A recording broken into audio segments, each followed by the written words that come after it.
Guest wants to know why the Clinton campaign and the DNC are being given somewhat of a pass for their scandals, but they continue to pile on President Trump. Jonathan Turley is a constitutional law attorney and a George Washington law professor.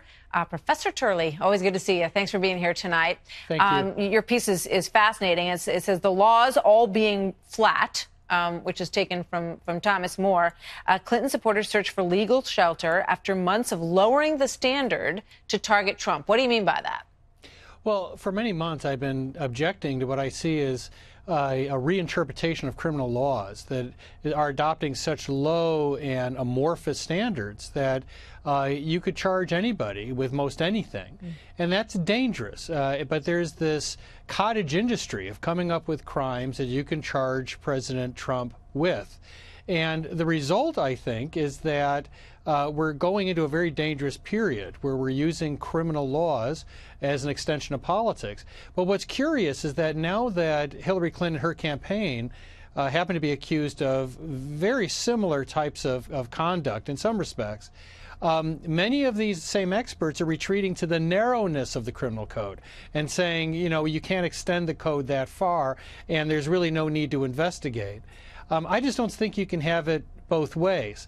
It seems to me at this point, and I supported the appointment of special counsel, I think you have to investigate all of this because the American people are divided.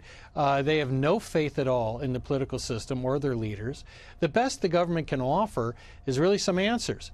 And I don't see how you can investigate one side and not the other at this point. Yeah, and I remember Hillary Clinton being interviewed the other night, and she said, you know, well, our opposition research was just opposition research. That's what everybody does, even though it included paying, essentially, the Russians to do research and to come up with this dossier on Donald Trump. Now, when you flip it over to the other side, that kind of behavior, different circumstances, but similar behavior that's been accused is clearly seen as collusion.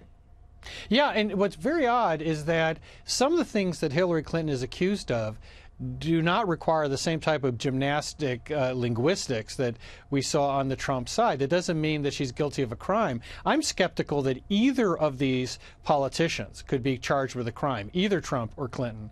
But she's accused in the Uranium One deal of a pay-to-play scheme. Right. You know, $500,000 made it into the Clintons' personal accounts. Millions of dollars were given through the foundation.